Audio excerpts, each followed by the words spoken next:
Welcome to the Exploring Buddhism class.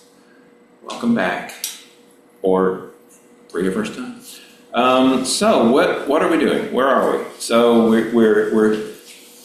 skimmed through in the last few weeks, and we managed to get to the sixth wrinkle, I think, of the Eightfold Path, which is right effort. And last week we talked about the unwholesome states that we want to watch out for and do our Buddhist cognitive-based therapy on, right? All right, so where are we at? Oh yeah, so cognitive-based therapy, except it's not, it's Buddhism.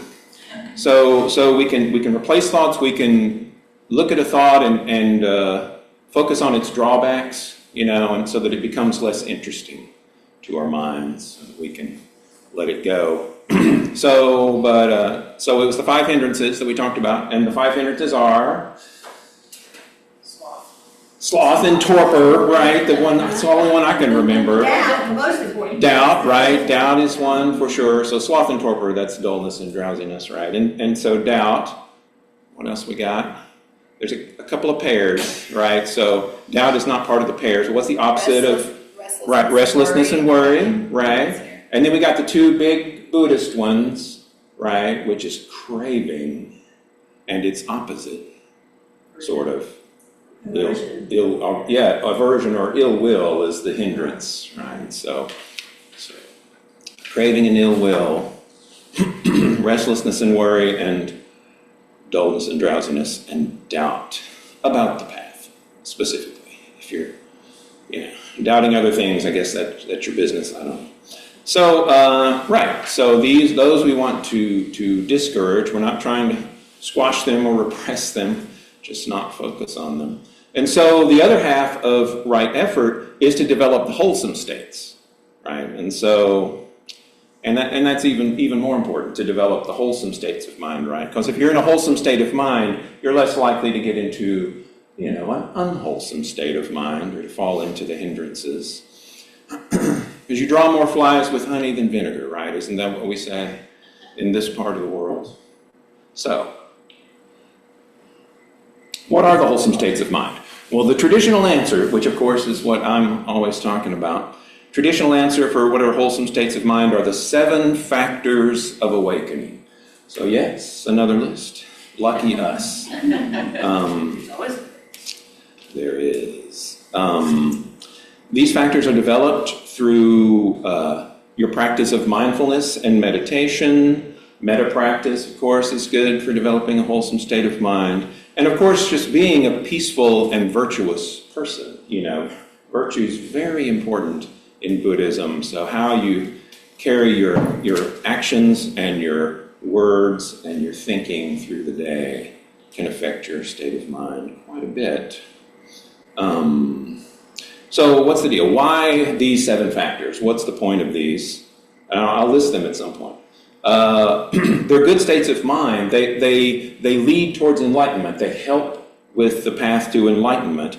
You could say they're compatible with enlightenment, right? They harmonize with enlightenment. And they can even give you a foretaste of enlightenment. So what are we talking about? The 7 factors are, the first one is mindfulness. And the second one, not a great translation. People call it investigation or discriminating awareness. Dhammavicaya is the Pali name for that. So some kind of, what's this? Discernment. Yeah, discernment. Another good way to put it.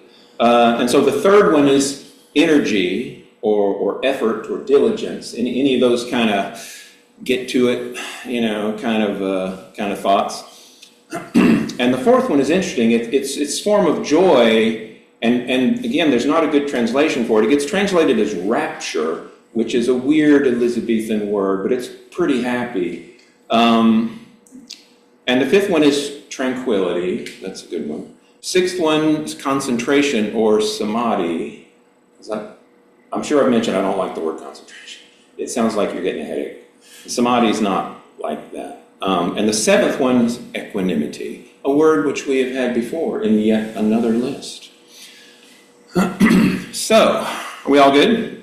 Let's go through them a little slower this time. Now, mindfulness, it's a factor of enlightenment, but it's also one of the wrinkles in the Eightfold Path. You'll have to excuse me for using mixed word. I can't stop thinking of them as wrinkles now. So, whatever. Mindfulness is an element in the Eightfold Path, and so we're going to talk about that more later. But mindfulness is an essential factor in Buddhism. It's very crucial. It's the basis for all wholesome states of mind. And just to say a little bit about it, people are sometimes taught that mindfulness means a sort of bare attention, and that is an aspect of mindfulness. But the Pali word, which is sati, for mindfulness, that word we're translating as mindful, it's actually related to remembering. So it's a little bit more than just being a goldfish, right? You're just aware. Although being aware and attentive to the moment is certainly an aspect. But in this most basic sense, we're remembering to observe the mind. So that's the one thing you should remember, is to not just lose your practice completely and just be lost in whatever's going on at the moment. We want to observe the mind.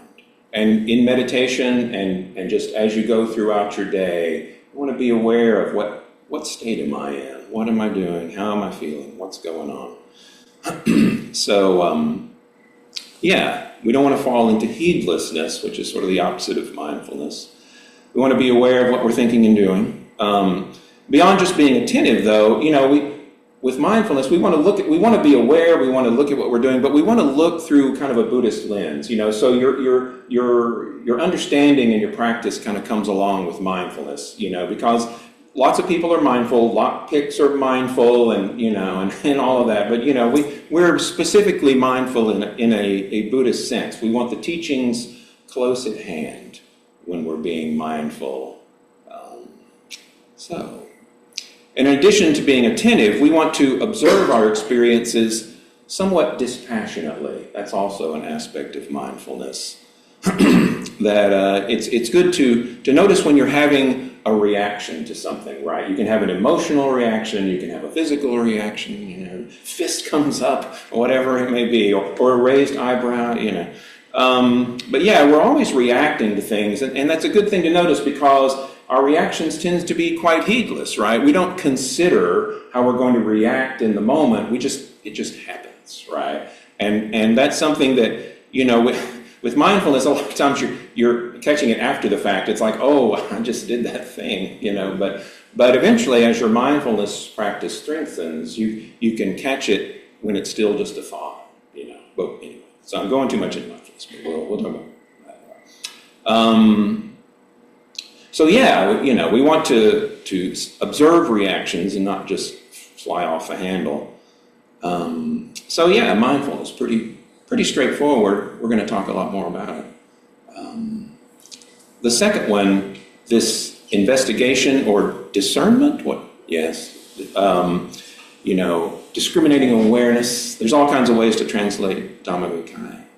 But what are we doing? So, first of all, you need mindfulness. If you're going to investigate anything, you got to kind of be tuned in to what you're doing. It's a very deliberate sort of activity. But we're investigating our thoughts, we're investigating our actions, what we say, we're evaluating them, we're looking at our motives, right? We're picking it apart into its elements. This is, Buddhism likes to break things into pieces. Theravada does for sure.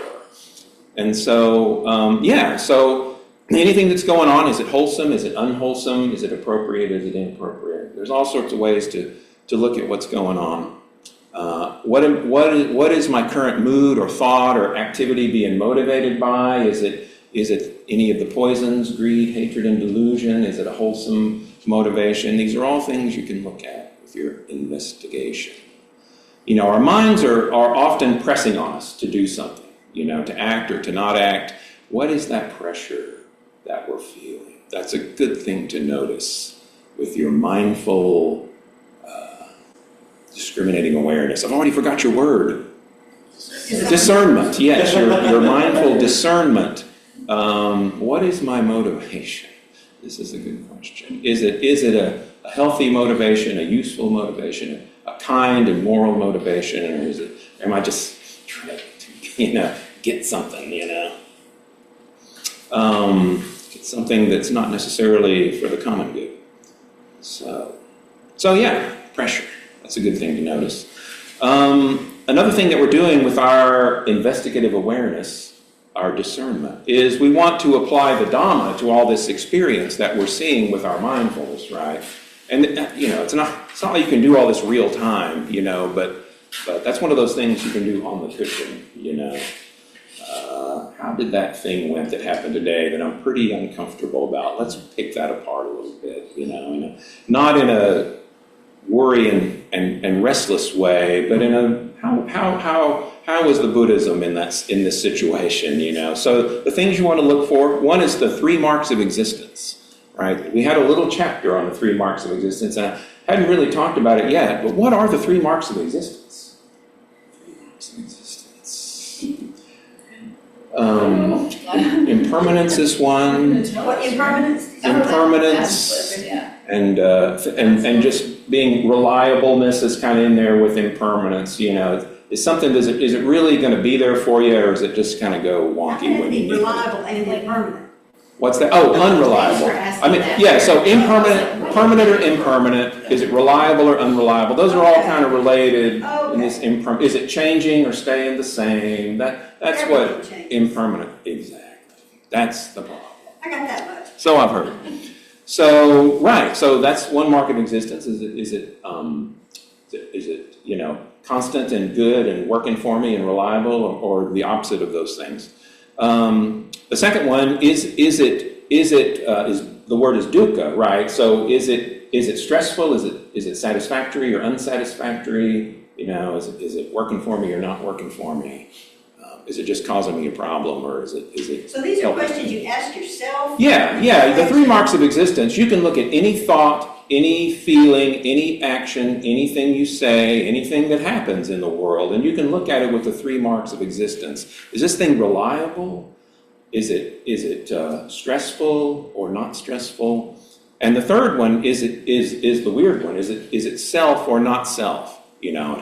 And so that's where you're looking at things within yourself. Any thought or feeling or idea that you have, we tend to identify with them. It's like, this is who I am. And that's fine to say this is who I am. Buddhism is not saying you can't have any beliefs or ideals, but they are just beliefs and ideals. You pick them up from somewhere, or you were taught them, or you decided that was what you needed to think. And so it's something that you yourself hold on to. It's not actually a part of you, right? It's something that came to you and will not necessarily always be a part of you. You may change your mind about whatever it is that you're just so convinced is the core of your being. If it's just some kind of thought or ideal or something, it's a mental object.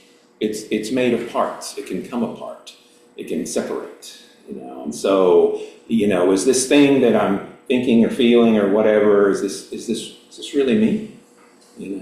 And there's lots of ways to slice that, right? This terrible thing that I'm doing, is this really me? When people get up and say, that's just not us, it's like, well, considering that we did it, I think it is us, So however you want to use that one. Right, so 3 marks of existence, good things to think about.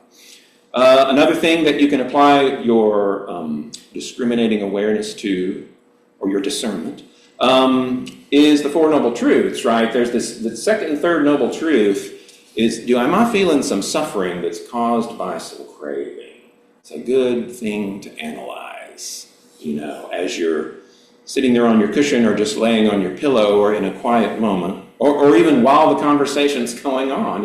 Once you're good at this, you can just discern all over the place. Is this just something I'm just holding on to just because I want it to be this way, and that's causing a problem. Often the case. And there's lots of other things, but we'll stop there. Dhammavicara. It's a good Pali word. Discernment or discriminating awareness. Dhamma? Tell me again.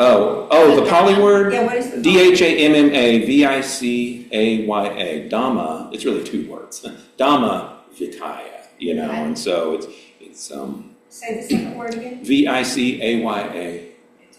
And I'm not exactly sure, I forgot what the translation is, but yes. It refers to this sort of discriminating awareness. That's what Dhamma is. Well, Dhamma can mean so many different things. It can be a Buddhist thing, like the Buddhist teachings, but it can also just be phenomena, so it's just analysis of phenomena. Dhamma is a very tricky one.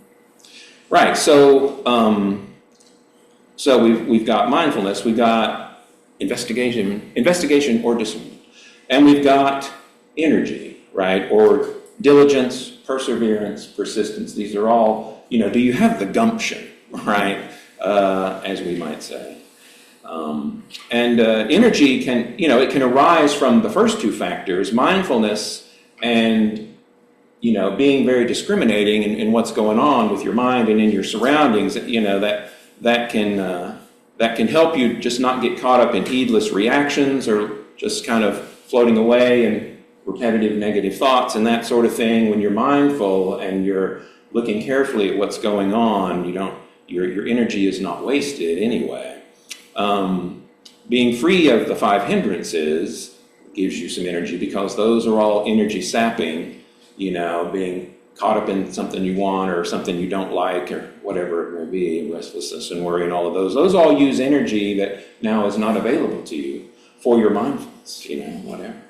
So energy is just one of those factors. You want to be able to have the energy you need to do your practice properly. So it's a good thing.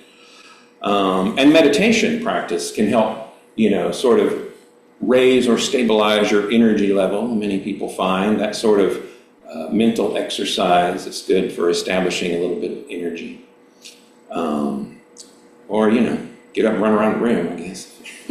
That's more for sloth and torpor, right? I guess that's that.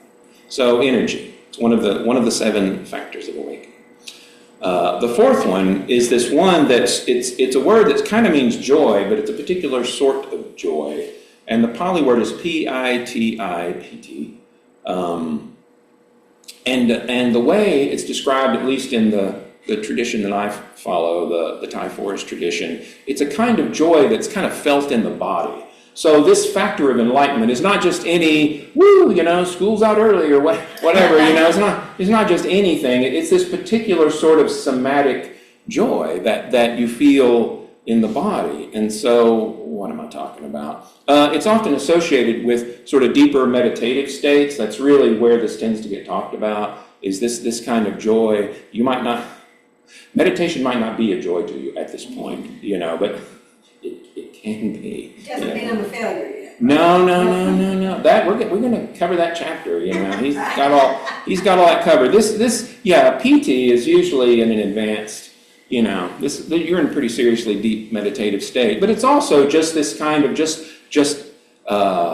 bodily joy. It's related to energy and all of that, right? It's right after energy. These are all sort of related to one another. They're not exactly causal, but they're not exactly not causal, And so there's a reason that energy is number 3 after mindfulness and investigation, or that PT, that this rapture is after energy. That's what I meant to say. So one translation for this that kind of gives you a sense of what it's talking about is the word glee, right? G-L-E-E, like the show, but you know what it is to be gleeful, right? Gleeful can be of this very powerful, positive thing. Of course, you can be gleeful at someone else's misfortune. That's often how it shows up in print, right? You gleefully watched your disaster. But this is wholesome, it just arises because you're in a good state of mind. It can be so strong that your face just breaks into a grin. You can't even help it. So this is pretty happy stuff here. A factor of enlightenment. It's not all, suffering and sadness, I promise. The Buddha called this happiness that arises from meditation, he considered it very wholesome, right? Because it's not a clinging kind of happiness that depends on some worldly condition. This is something that arises just within yourself when you're in a clear, good, wholesome state. You can feel this kind of joy.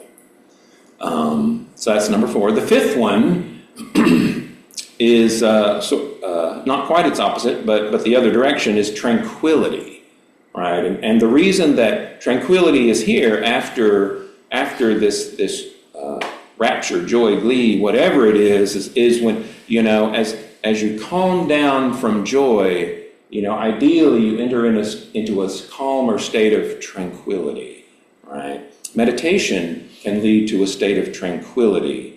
And so what we're talking about, you can think, sometimes the word tranquil means like falling asleep, but that's not what we're talking about. It's not one step away from sloth and torpor. This kind of tranquility, Ajahn Sumedho has this phrase he always liked to use, relaxed attention. And that's kind of what this tranquility is. It's a mindful sort of tranquility.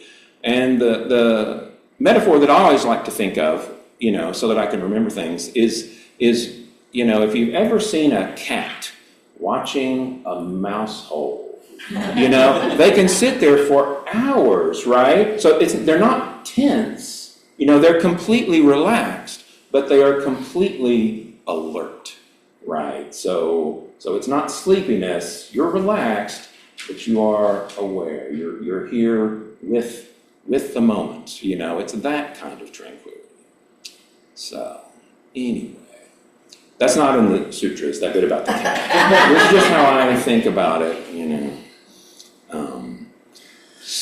tranquility. So what comes after tranquility? You're nice and calm and attentive, and you're in a good state, and now you might enter a state of concentration or samadhi, which is the word they're translating. It's not any good English translation, once again, for the word samadhi. So the samadhi is about the mind is calm, and it relates to gathering. It's like the mind is gathered together. It can even be gathered together into sort of one point if it's really focused. But the mind is calm and gathered. You can think of it as the mind that is quiet and composed. This is samadhi. And like I say, it arises from a well-trained, tranquil mind. And samadhi, or concentration, is also one of the path factors. It's the last one, right concentration, or is right samadhi. So it's all mixed up. Right, so far we've got mindfulness, investigation, or discernment. We've got energy, we've got this rapture, joy thing, we got tranquility, we got concentration, and the last factor of awakening is equanimity. Calm concentration of samadhi, along with all the other path factors, can bring you to a state of equanimity. And we've talked about equanimity, right? Because it's one of the Brahma Viharas. So the Brahma Viharas are metta, compassion,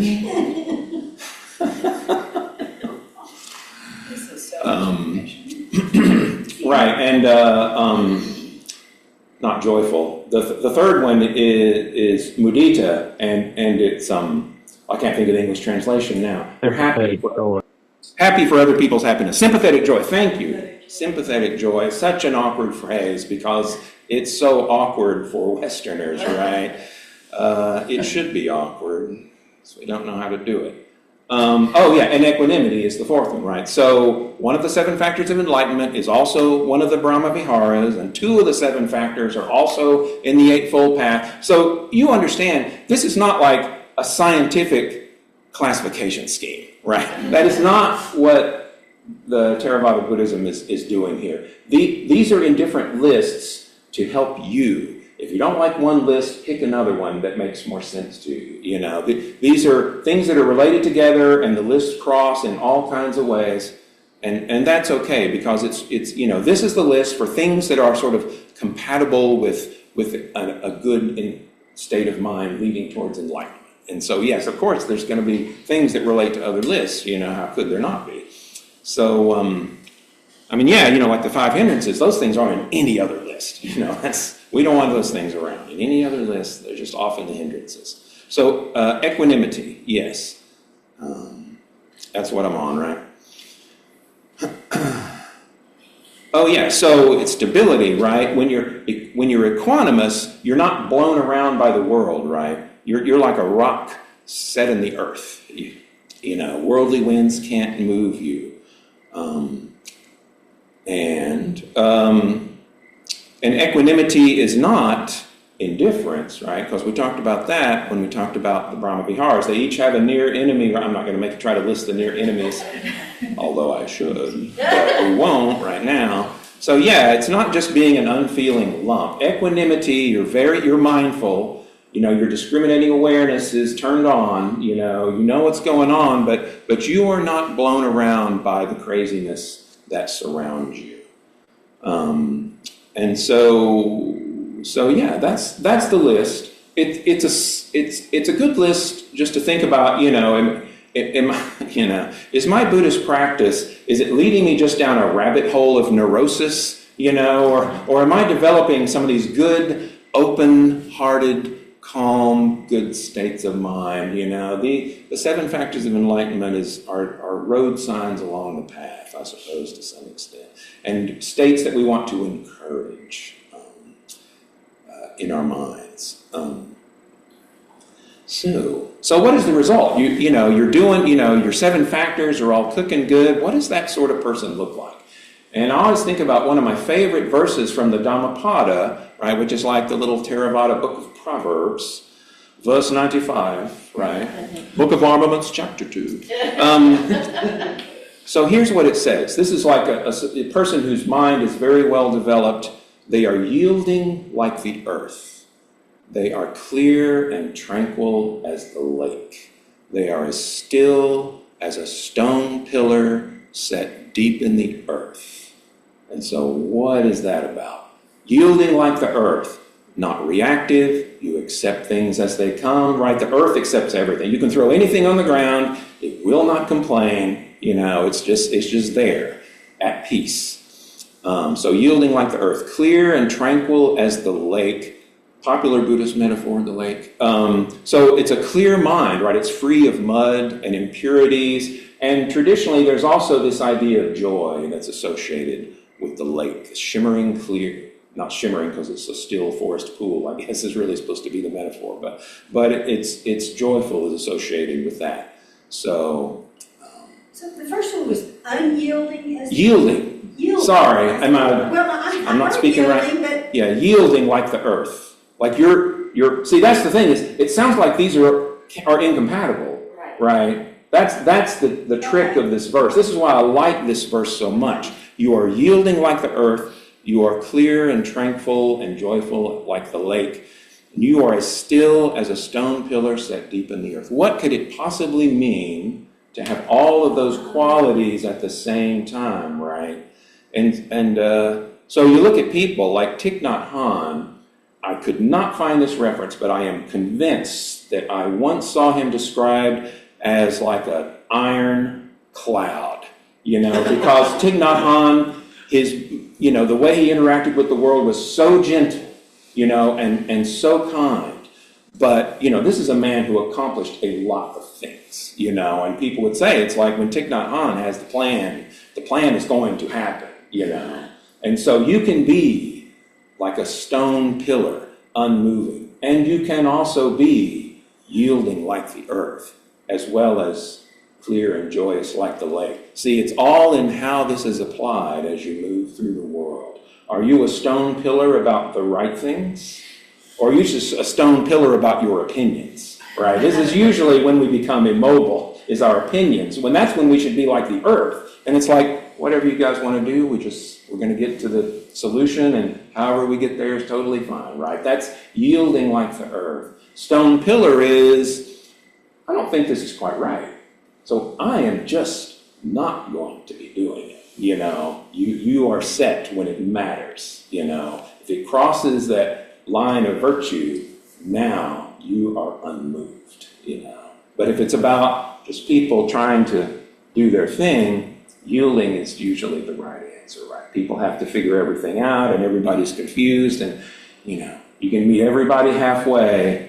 When it's just that kind of thing, right? So a wise person knows how to be all of these things at the same time. Sorry, I love that verse, and this is where I ended up haranguing about it, and so now you have heard verse 95. All right. And so so there's developing the 7 factors of, I'm sure I'm saying awakening and enlightenment. They get, it's translated different ways all the time.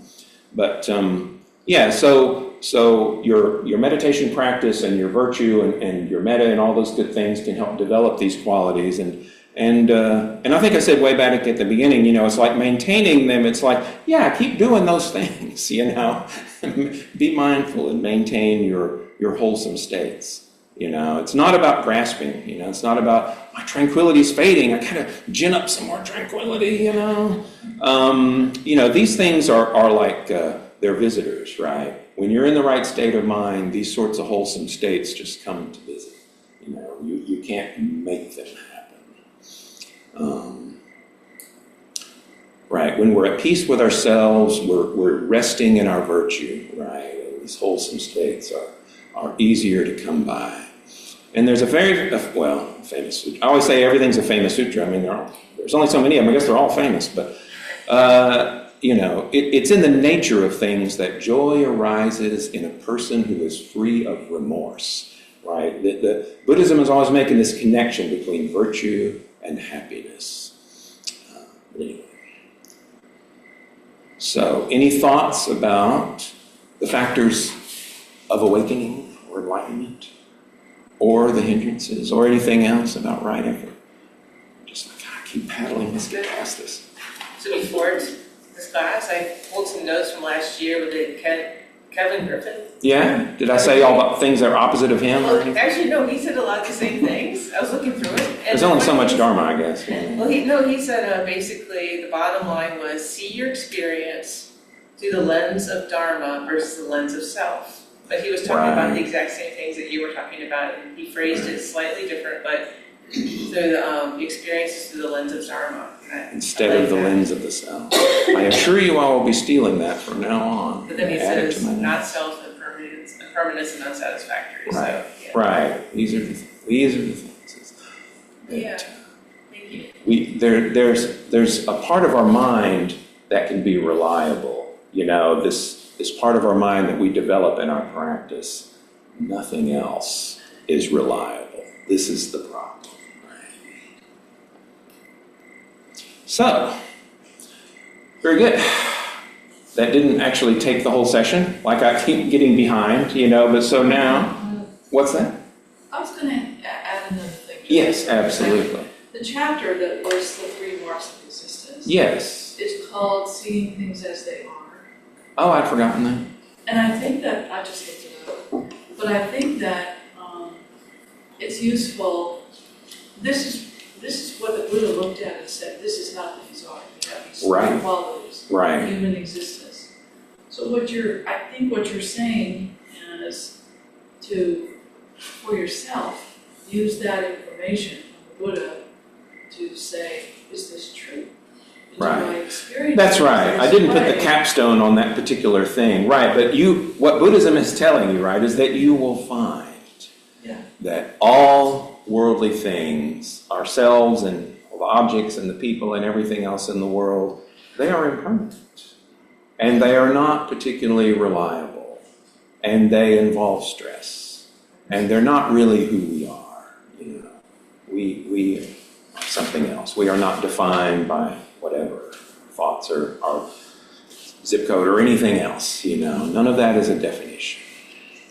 That's right. And there's also a notion that if you come upon a practice or a philosophy or something that doesn't have those 3 marks, you want to be real skeptical of what's underneath it. Right. And anything is. You mean something that promises, like, if you follow us, there will be no suffering. Right. Your suffering will end the first day you make a contribution. Right. Right. Everything's unreliable except us, as long as we get your check on time. Yes. That's close enough. Right. So I had mentioned, you may believe that I just was never going to pick this book up again, but chapter 10 was the assignment for this week. And let's see. I was going to try and pull them both up on my tablet at the same time, if I can, with some notes. practice of recollection. So what is it? Why does he say the practice of recollection? Right? Recollection is what our author Bhikkhu Mangalo is calling mindfulness. So he has chosen to use the word recollection for his teachings. Let's see. Let's fix this the right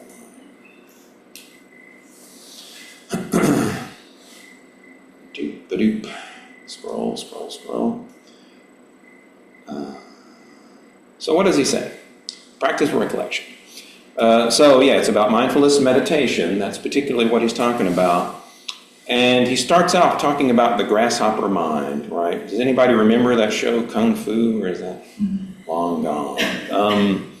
A grasshopper mind is constantly chasing impulses and having emotional reactions that are conditioned, right? What does he mean? They're conditioned, so they're just a result of something else, that it's a reaction.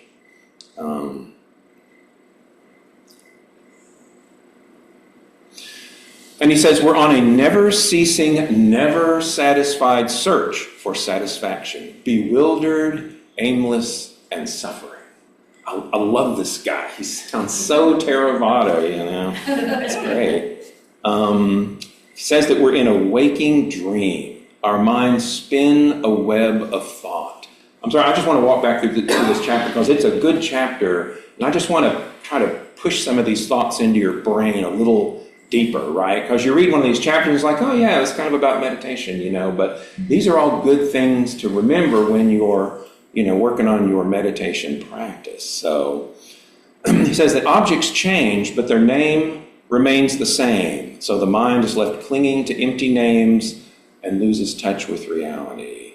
And the only thing I think is, are you sure you ever knew what that name meant? Right? There's so many things in this world. We have a name for it, and we discover all too late. We never really knew what it was, right? Our minds just have this fantasy about what things are and how they work, and it's like, oh yeah, that thing, it's XYZ. It is this week. Just wait. The Buddha described our mind as a restless monkey. The monkey mind is a phrase you will often hear in, people are talking about meditation. And he says we allow our mind to continue this blind, tormented rat race. Yes. In undisciplined confusion. And he goes on to say, despite our science and learning, right, we think we know it all. We think, all the world before us lived in darkness and ignorance, right? But we know how things really are. We are convinced we've got it figured out. And we do have a lot of things figured out, but he says we don't expend the slightest labor to stem, the tide, sort of, and discipline our own thoughts, even when we half perceive that they are deluding us and tormenting us through countless. And then he goes on. He says, so it's kind of like the Four Noble Truths. Like, so here's the problem, but there is a solution, right? He says, through countless generations, there's a few who found that there is a something. By knowing that thing, one knows all, right? And so that sounds a little hyperbole, maybe, right? But if that all can include the cause and the cure of your suffering, right, that might be sufficient. But he's in full describing nirvana mode, right? So it's going to sound pretty good. Buddhism's pretty pleased with nirvana. It thinks it's a good thing, and you should check it out when you get a chance. Those who find it find the deathless. There's a weird word. The deathless is a synonym for nirvana. So I'll try to say the Sanskrit one. The deathless. It's also the unconditioned, the unborn, the unmade. What do all these words have in common? Right? That's what gives me. People, that Buddhism describes things and then what they aren't. Exactly. And that. That's right. Because nirvana has no characteristics that can be put into words. All it can tell you is what it's not. And eventually, through the practice of pinballing away from everything that it's not, you will find out what it is. And mindfulness meditation is a way to do this very obscure process of finding something that you cannot describe. Yes? Well, I read that they do that because they, instead of grasping for things, it's letting go of things. Right. So Right. instead of grasping for joy, or, Right. yeah. Because it's another one of those names that you don't really know what it means. It's like, oh yeah, I'm going to get some nibbana, and it's like sticking your finger in a 240 volt socket, or whatever you think it is. Whatever you think it is, you are wrong about that, and you're probably aiming too low. This is the problem, is if you get some kind of conception about where Buddhism should take you, you're probably aiming too low. Because it's pointing straight up, man, or whatever direction that should be. I was part of a program once where they told us to consider these qualities, they were calling them the qualities of the Buddha. Right. He's not born, he doesn't die. And it's like a very interesting thing to actually walk around through your day and think about what isn't born. Right. Absolutely, and even when you're meditating, you see any thought that comes in and say, oh, that's being born and then it dies, So what could possibly be unborn? Yes. And it really kind of takes you to places you wouldn't go otherwise, but you don't exactly get an answer, oh, that's it. It's just, it's inconceivable, actually, literally inconceivable. Right. Because every conception. That's right. But as you, that's right. Yes. But as you push away from all the things that are born and made and that have characteristics and all of that, as you push away from those, you're drifting into unfamiliar parts of the mind, right? So, in wherever you are in your meditation practice, if you're not to the point where where that sounds like it's something you could do in your meditation practice, it eventually will be. To contemplate these things that are not contemplatable. This is how you move out into that clear, open space where the good stuff is, I suppose. So he's saying that nirvana is veiled by the flow of our ignorant thoughts. We take our own thoughts as reality, which stirs up our emotion, which produces more thoughts. And if you didn't have that ignorance that is just producing this stream of thoughts, there'd be no distressing emotions. The mind would be at peace. There'd be no need to think if you weren't just churning in this ignorant sludge or whatever. See, I could help write this chapter. So where are we at? He has a section called the stopping of conceptual thought. So that I would have picked a different heading for that, but that's okay. I know where he's headed. He's heading to the top. So he says the first step is to cut off the chain of associated concepts and words that flood the mind and stay with the present moment, right? But he's saying cutting it off. So the way I would translate that for a typical meditator is when a thought arises, because they will, and you may have one of those meditation sessions or reach the point where your mind is literally quiet. It does happen. But many people do not experience that very often. But what my point is, when a thought arises, don't grasp it. Don't start creating more thoughts and going into that loop. That's the practice. A thought arises, thought, not looking at that right now. You don't have a conversation with yourself. Only I do that. But yeah, it's just you let it go so that the mind can settle back down again. So you get these little, things are just kind of the little spores are popping out, right? But you're not running around trying to collect them and do something with them, right? Just let them go. When a thought arises, right, don't grasp it. This is the beginning of mental discipline, he says, and remembering to do so is recollection, right? This is the practice, to not hang on to these thoughts and generate more. He says it's a gradual training. We talked about that, right? And it's a little tricky. It's not quite as easy as training a dog or a horse or something like that. Human minds are interesting, right? And then he says something that might be a challenge. He says its early stages bring great peace and joy. And many would laugh at this sentence, He says, in its train, innumerable riches. Well, that's fine. So, at some point, innumerable riches, sure, but I mean, peace and joy, really? Have you seen my meditation practice? But the fact of the matter is, and I certainly found this to be true, even when I first started meditating, after a few days of that or a few weeks, I would meditate every day, and it's like something was different, There was this little bit of clarity, this little bit of space that I had out in the world that I didn't have before. And I noticed that.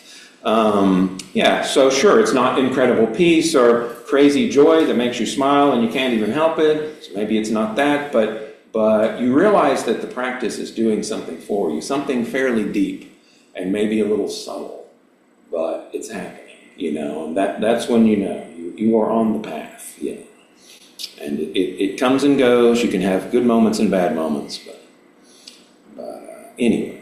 So yes, don't quit just because it says early stages, great joy. Take a breath. Where am I at? Let's see. So then his next section is, what is recollection? So what is this thing we're talking about? Quite simply, remembering to establish the attention with full awareness on the present, on the here and now. He says, whatever comes through the six senses must be seen as it is, without welcoming it or rejecting it, without clinging to it or trying to push it aside. How many times have I said something like that in this class? I'm hoping several, because I want to say it like 100 more times, This is how you learn to deal with things, not in the old way, where you just try to force everything and make it fit. That's not what we're doing with our mind here. You want to experience the world without the push and pull of our snap judgments and the cloud of confused thoughts that form around things, We're looking for a little clarity, just the thing as it is. And he says at first to do so, even for a few minutes, is quite impossible. Thank you, so that's right. The mind is swept away by a stream of erupting thoughts. It's impossible to avoid reacting to the thoughts that arise, right? This is often the experience. And he says that proper samadhi, the right concentration, the last step of the Buddha's Eightfold Path, he's going to talk about that for a little bit. He says the foundations of recollection, that's his next section. Samadhi, this concentration, this calm, composed mind, it's only possible with the proper recollection, right? With proper mindfulness practice. That deep levels of concentration are built on a foundation of a good, solid mindfulness practice. The ability to have that clear, open awareness that's steady. It eventually can be, I promise.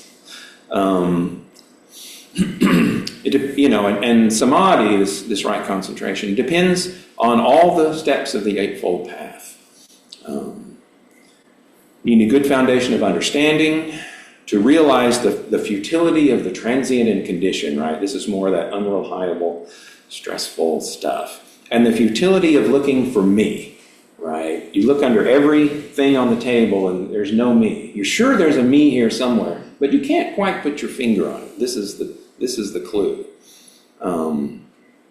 And he says, without a good moral attitude to life, your mindfulness practice, your recollection is built on sand. Right? Without a sincere effort to put the basic Buddhist precepts into practice, one is just accelerating and braking at the same time. It's an excellent metaphor. Sounds like me learning to drive a stick, right? But yes, so it is dependent on a good moral, wholesome approach to the world. To turn away from the old patterns, repentance, what that word actually means. And then he has some points for Westerners. Don't try to psychologize your meditation practice and, tie it into your favorite theories and speculate about it or whatever, because this leads to more and more thinking. You're putting something between you and this raw experience that you would like to get to know a little better. He says the psychological insights will come on their own. When you're meditating, what you're really doing is listening. Right? To me, this is sort of the key attitude. And that's why there's all these interesting meditation prompts like, ask yourself, what am I? And then wait for the answer. Right? Because when the mind is waiting for an answer, it quiets down so that it can hear. But that state of quiet listening is the point.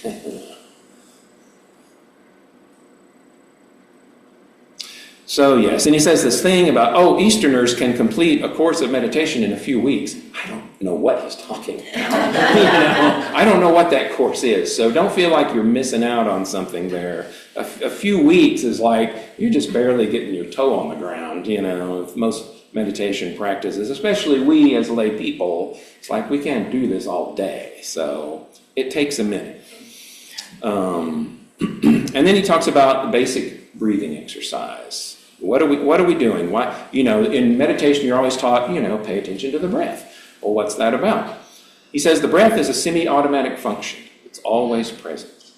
Do we need to ask a question or stop or do something? Because I'm about to talk all the way to the end. I'm going to try and finish this chapter in 5 minutes. Is that This so is good? really great, I'm enjoying it. It's all good. Okay, you like my color commentary? It's just me, but everybody else, yeah. So, and he mentions a funny word in this section. He mentions sankhara, or the Sanskrit is samskara, and that's usually used to refer to something to do with the mind in most Buddhist contexts, but he's using it just to mean a bodily process. It's not mysterious. The breath is a samskara in the sense that it's a process, it's just a physical one. That's all he means. Breathing is a natural bodily process and mental process. And he points out that it's kind of on that boundary between being automatic and controlled, right? You can control your breath or not, and you don't fall over dead. This is so handy, but it puts the breath in this weird in-between place that makes it quite useful for this process that you're doing. It's not quite out of your control, but it's not quite in your control either. It's just this thing. And of course, when you're doing mindfulness meditation, you're not trying to control the breath at all. And learning to not control it and just leave it alone, excellent practice. You're going to treat your thoughts the same way. And he says eyes closed, but here at EBS we teach eyes open, right? This is just this constant thing, Northern Buddhism and Southern Buddhism. It's okay.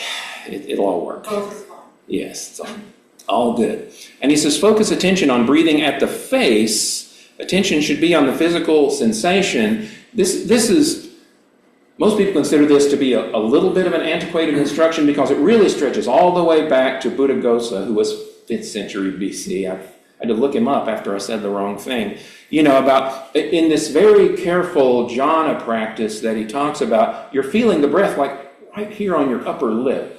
I could never get that. It's too subtle. What I say and what a lot of teachers say now is you just want to feel your body breathing. It's not a big deal where you can just feel your chest rising and falling and the breath coming in and out. Anything. Just you need to put your attention on the physical sensation of breathing. However that can work for you. That will be okay. And that's the thing. It is where you're focusing on this physical sensation, right? It's not about you're thinking about what the breath is, or there's no conceptual here. You're just experiencing the body, because there's no words involved, right? You don't have to think any words or thoughts or have a judgment or whatever, because breathing is boring, frankly, right? And that's the good part about it, There's nothing to say about breathing. You just observe. So right, we don't interfere with our breathing. Oh, and his more good instructions, stay aware from the time you start the in-breath until it stops, right? All the way to the top. And you sort of hang there a moment, and then you let the breath back out, and you want to just stay mindfully aware, steady awareness all the way down, right? So you can do this whole cycle without your concentration or your awareness breaking, and that takes a while to do, actually. Yes. I have a problem with that. Yes. I'm sure other people have the same thing. Yes. Staying aware as you inhale and then as you exhale. And I have a very long Right. gap before the next breath, and Right. there's nothing happening. Right. You're sitting there That is silently. the hardest part for me. It's like, whoa, man, the brain. Oh, is like, right. what am I supposed to be thinking about now? That's right. Because there's nothing to take your attention at that moment. It's that triangle at the bottom. It's just, Right. it's like, oh, Can you make it all the way across without without something going There's nothing to somewhere, watch. right? There's nothing happening. And that's okay. So that's good. This is the practice, right? You're not going to be able to maintain your attention for a long stretch just a couple of seconds is pretty good when you start. 1 second, half a second, but it does improve. The mind is a muscle that can be trained. But yes, when you're just in the air on the slalom skis waiting for the next thing, it's like, anyway. Doop-a-doop. So you're developing a balance, this is good, between peace or stillness, he calls that samadhi, and energy, we talked about, right? 2 of our enlightenment factors, that balance in between, and so that's the tranquility, right? This relaxed attention, you're not just laying down flat, you're not buzzing, you're just that golden mean of steadiness. And he says to label thoughts thinking and then return to the breath. And a lot of teachers, teach that particular thing. If a thought pops up, you can say to yourself mentally, thinking, right? But you don't have to do that. You can just notice that you're thinking. That's the point. But, labeling it, a lot of people find that helpful because it puts a little gap, right? Because usually we think of our thoughts as us. It's like, oh, that's my thought. I better do something with it. But what and this comes from Mahasi Sayadaw. He's the one who really popularized this meditation teacher from a while back. Is that you're treating your thought as an object. And this is the way we want to see it. It's just something to observe and examine with our discriminating awareness, right? With our discernment. I'll stop, but it's good. It's a good word. The other thing about the word thought or thinking is that everything that happens is thinking. That's right. So you only need one label. Yeah, they're all the right. same. Anxious about the thing that's about to happen, it's a thought. Whatever pops up. Thoughts, feeling, confusion can all be labeled thinking.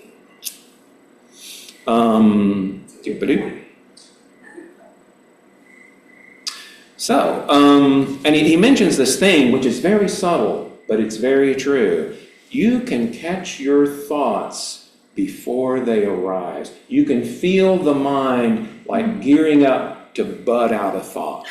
And this sounds very subtle, and it is very subtle. But there's lots of goals you can set. As you practice your meditation and it gets calmer and calmer, you can start trying that out. Can I notice when the mind is just starting to turn?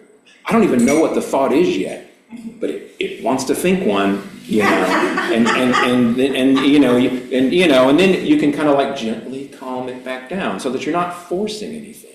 We're not trying to shove our thoughts away, but you can calm the mind down so that they're just popping out pretty slowly, He uses the analogy, I'm sorry, I keep on. No, please. He uses the analogy of a puppy, that it's like bringing a puppy back to heel when it starts to walk. Oh, that's right. Did I skip over that part? Maybe Where you was get the to puppy? it, yeah, but I think that's a really good one, because No, you're not gonna kick the puppy, you're just gonna. Hey, right. That's right. Rabbit. Yeah, you're not gonna Trying yell to keep at a it. kitten in a box. What? Trying to keep a kitten in a box.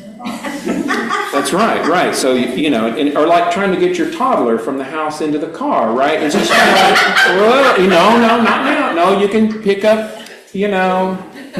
Buzz Lightyear when we get back, let's go. It's just gentle and you're just cajoling your mind back to where it needs to be. That's the attitude. That's right. I skipped that somewhere now, I can't find it. But that's okay because, he talks about, I think we covered enough. The running commentary, who are you talking to was the question. And he suggests practice it for an hour. Maybe not at first, EBS, we usually say, try, just start out 5 minutes a day, 10 minutes a day, maybe work up to 20 if that's what you want to do. And a lot of people, it's just 20 minutes, that's their practice. Or you might do 30, or, if you're one of these people with the luxury of time, you might meditate an hour a day, but that's a lot, so it's not like, oh yeah, you didn't do your hour minimum, that's not where we're at here. So when he talks about walking, it's pretty straightforward. Instead of being aware of the breath, you're aware of the movements of, your legs and the muscles and all of that, and your feet touching the ground. I mean, usually that gets mentioned. And do keep your eyes open when you're doing walking meditation. Every now and then when somebody doesn't understand that. That lift, move in place, that can be very helpful, but you can drop that eventually. It's kind of like counting. You don't have to keep saying the words once you can kind of stay with it. So yeah, it's a very good chapter on meditation, I thought. I think you should read So- it, everybody read it. Right, reread it, right? Because we've all already read it. Of course. No problem. But yes, and so we will continue talking about mindfulness and probably get into the foundations of mindfulness next week, which is all kind of heady, more advanced stuff, but you need to hear it because this is the teaching, and you will know when you need to get there what you need to do. Thank you very much. Thank you. Sorry. It was very Yes. I'll have more time for questions next time. I was like getting through the thing. So thank you so It much. was great. Take care. Thank you, everyone, or all three of you online. We'll see you next time.